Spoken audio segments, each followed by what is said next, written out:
What none of these artists realized, they were busy because of my grind. They were good, but they didn't think it was because of the grind. They thought it was because they were that good. Not realizing that much people wasn't necessarily checking for them.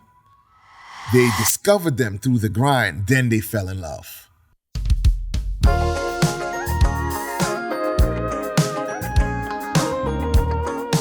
I will be sharing so much about my experience,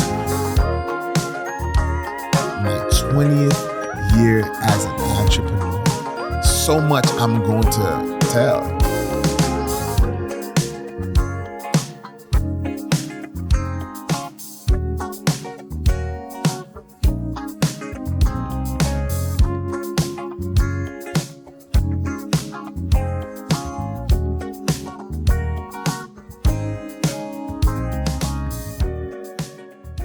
So it's 2008 and we're carrying on, y'all. We're carrying on doing things that we already had on rotation. So concerts are still happening. So now, we're doing concerts for people. Church of God became my client now. After doing Ty Tribbett, we started bringing Ty Tribbett to Winterfest. So I was actually the artist coordinator for Winterfest for Maryland and Ocean City and New York.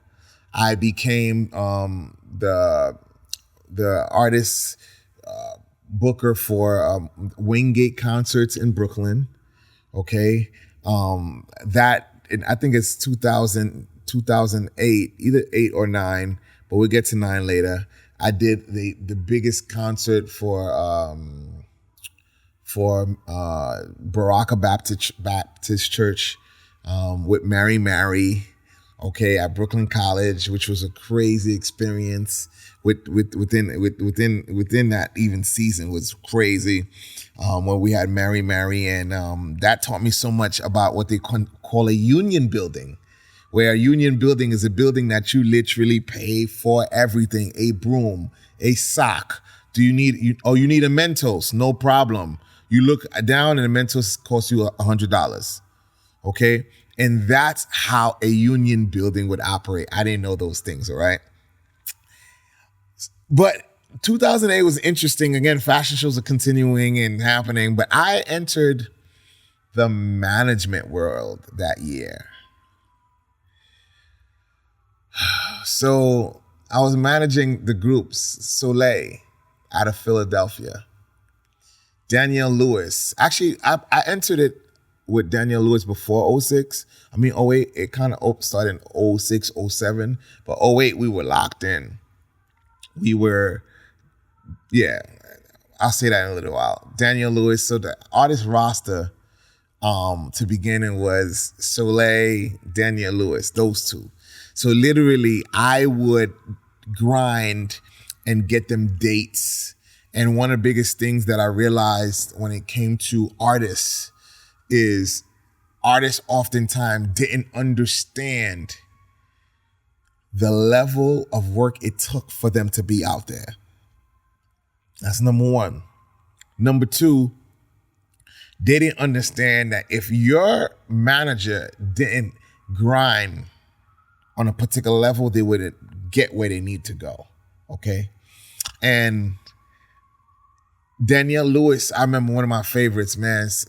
Great spirited, amazing vocalist. You would call and pitch to get her in particular positions, and same thing with Soleil. And oftentimes you gotta sell this artist to whoever is already calling, because especially in the gospel world, they're thinking they can just give you a love offering, which they can, but if you think about it, the love offering got at least cover what it would cost them.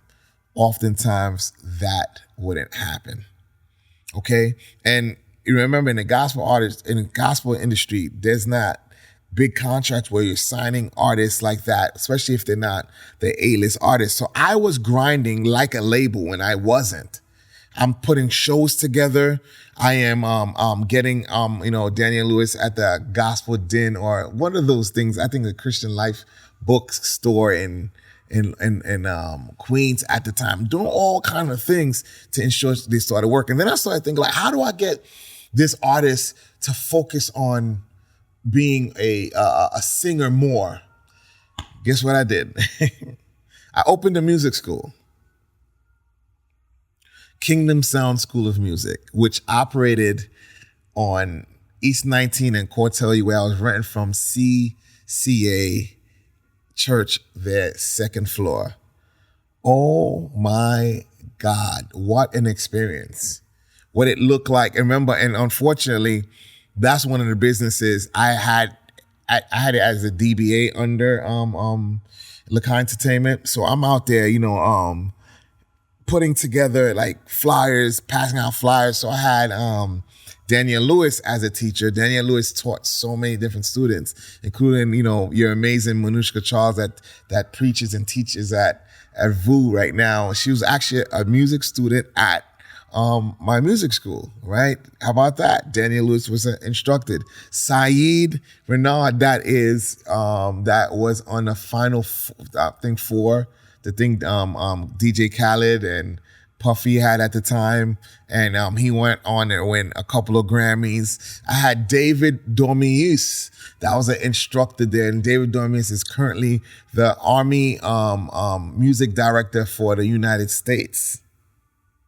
Okay, who else I had teaching there?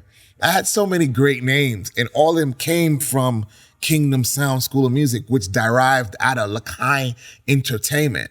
But I realized I needed to open a nonprofit, because I was doing so much nonprofit work, because I'm still being called a hustler, not realizing oftentimes I was just breaking even. The money wasn't even coming in.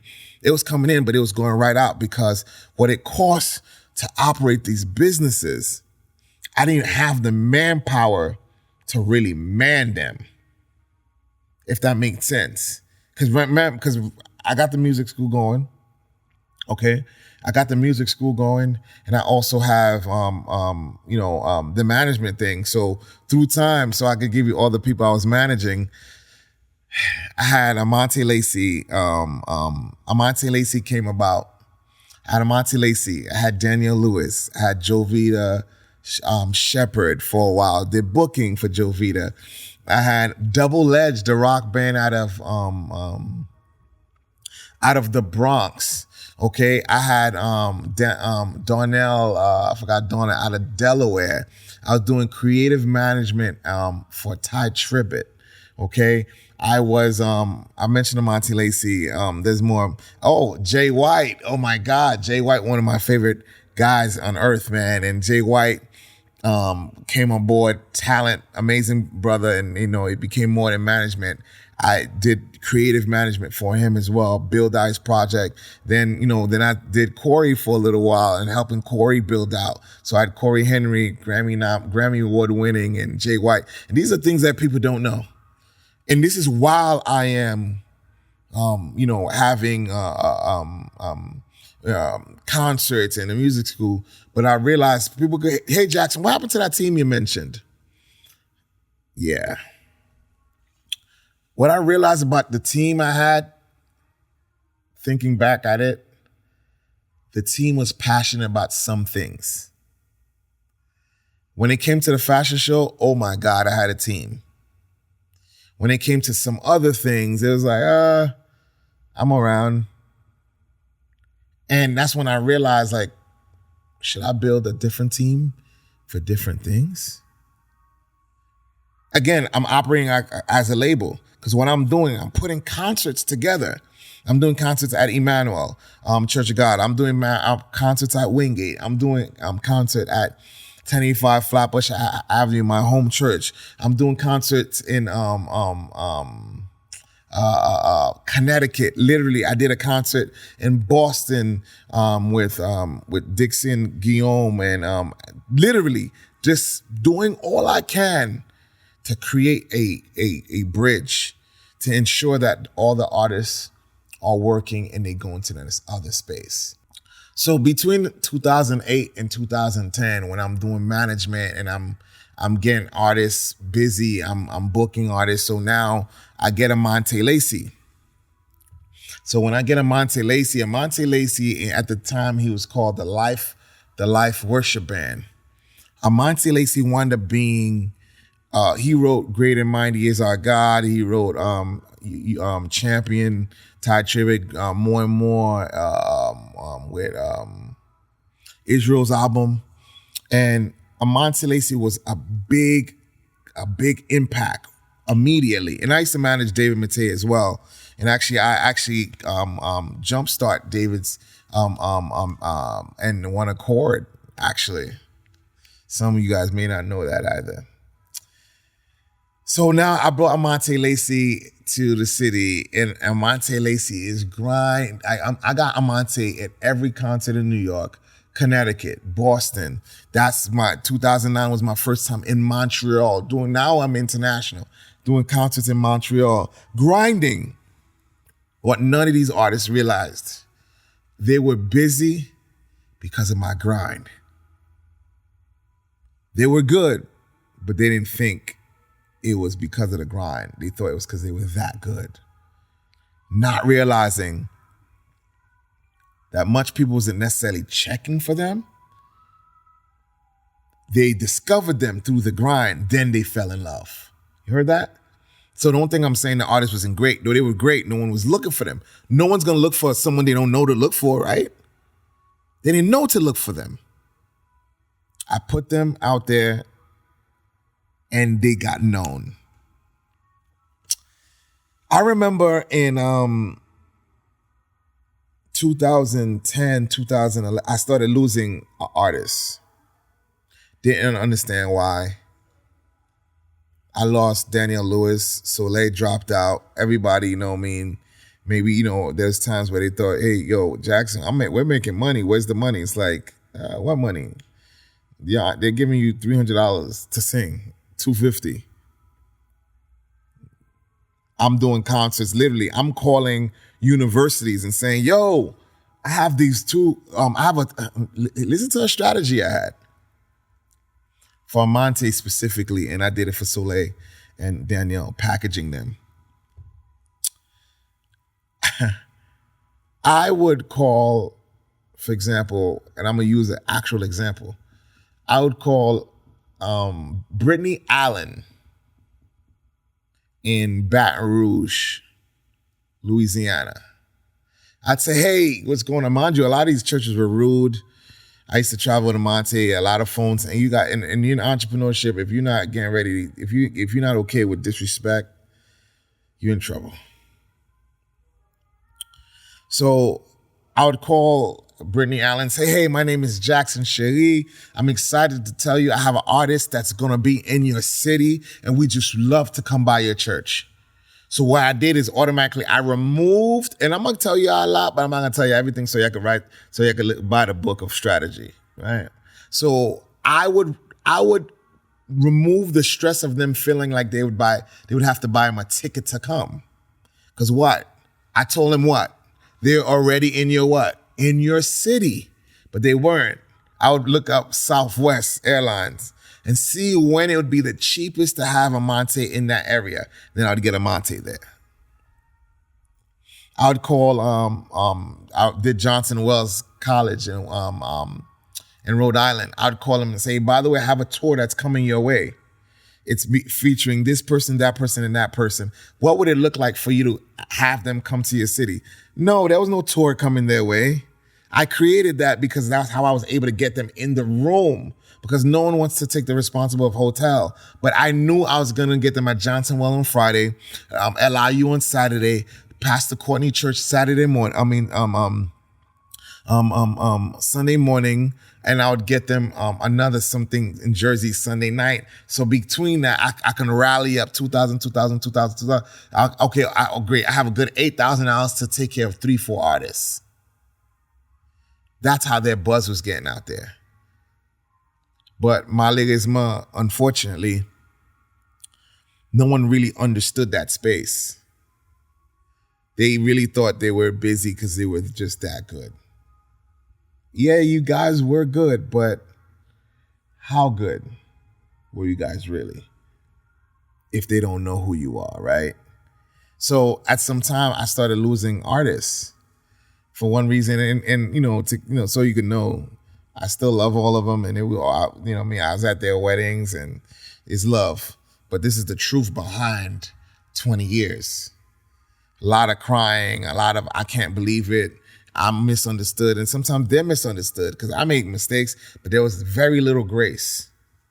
And entrepreneurs, oh my God, other artists, beware of people that's talking in the head of the person you working with, because that's what happened. It could be a cousin, could be a spouse, could be a friend. Yo, you need to go check what George is doing.